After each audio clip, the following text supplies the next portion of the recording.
Dulu, kita punya istilah suci di dunia K-pop. The Big ketiga, SMYG, dan JYP. 3 pilar yang menopang industri ini.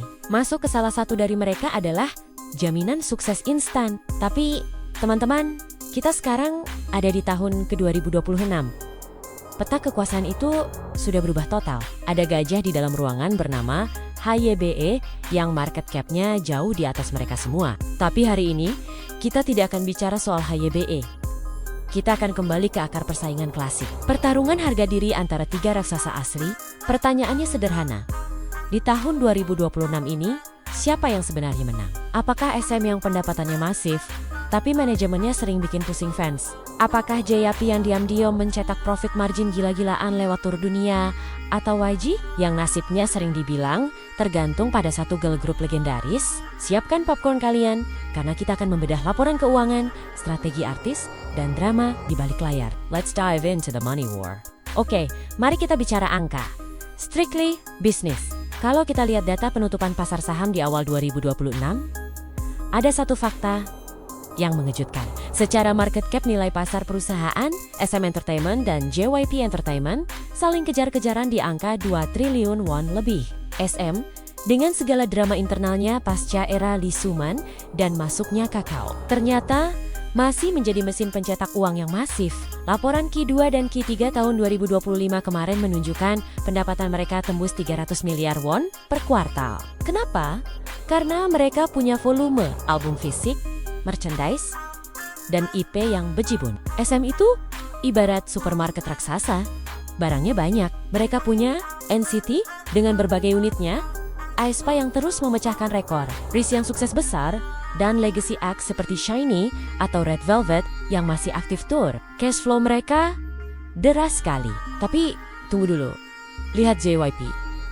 Secara revenue total, mungkin mereka kadang di bawah SM. Tapi lihat profit marginnya. JYP adalah definisi kerja cerdas, bukan keras. Park Jin-young membangun sistem yang sangat efisien. Mereka tidak menghabiskan uang sebanyak SM untuk konsep yang eksperimental. Tapi, cuannya gila-gilaan. Kunci kemenangan JYP di 2025-2026 adalah touring power.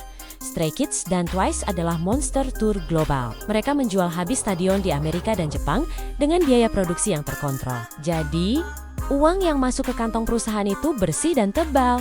Lalu, ada YG Entertainment. Di tahun 2026 ini, YG adalah yang paling tricky. Market cap mereka seringkali duduk di posisi ketiga. Di kisaran 1 triliun won, masalah klasik YG masih sama, volatilitas. Saham mereka itu seperti roller coaster, naik drastis saat ada kabar Blackpink, turun drastis saat sepi job. Mereka bukan supermarket seperti SM, mereka adalah butik luxury store.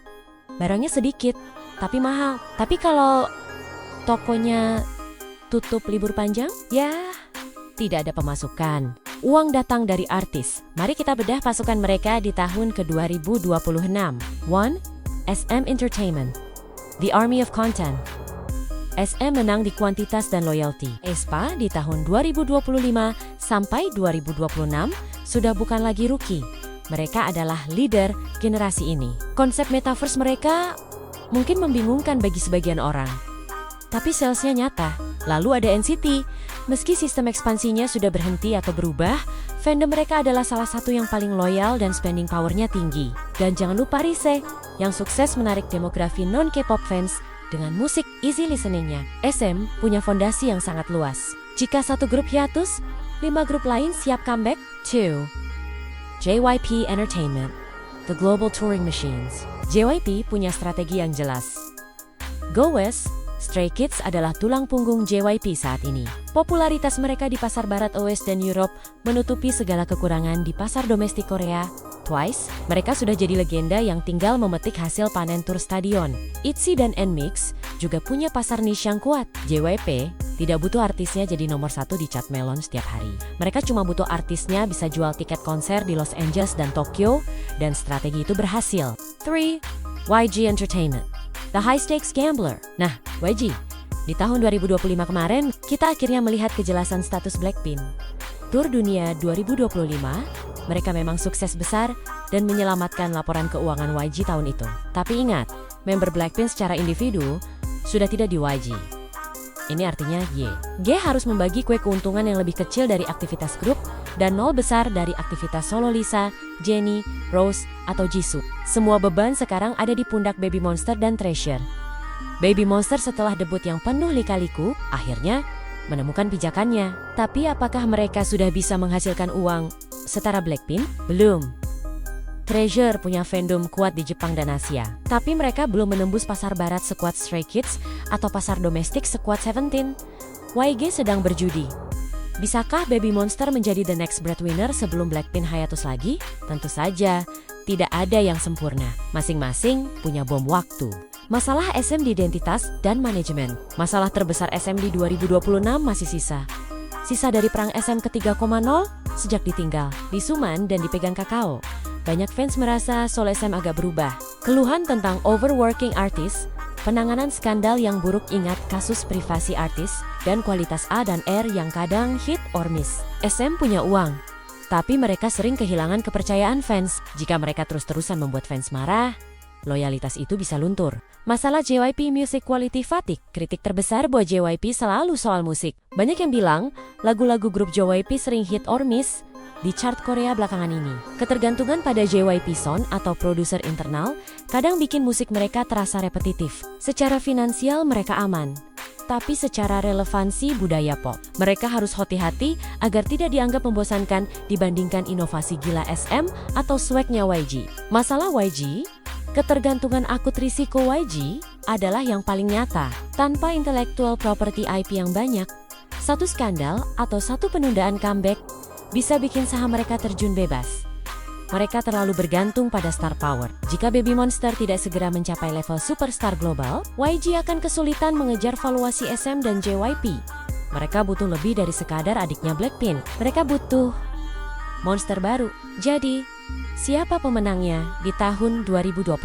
Jika definisi menang adalah keuntungan bersih dan efisiensi, pialanya jatuh ke JYP Entertainment.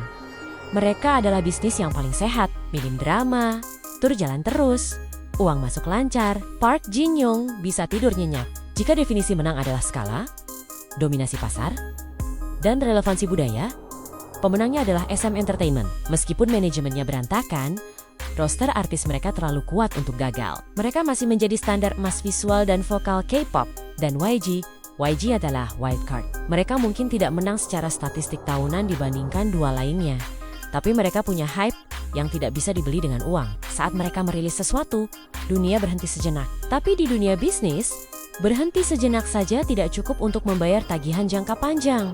Menurut saya pribadi, di 2026 JYP menang di dompet, SM menang di mindshare, dan YG sedang bertarung untuk masa depan mereka. Tapi itu pendapat saya. Bagaimana menurut kalian? Apakah kalian tim Pink Blood SM, tim organik JYP, atau tim Family YG? Tulis prediksi kalian di kolom komentar. Siapa yang bakal bertahan 5 tahun lagi? Jangan lupa like, subscribe, dan nyalakan lonceng notifikasi, karena minggu depan kita akan bahas topik yang lebih panas lagi. Annyeong!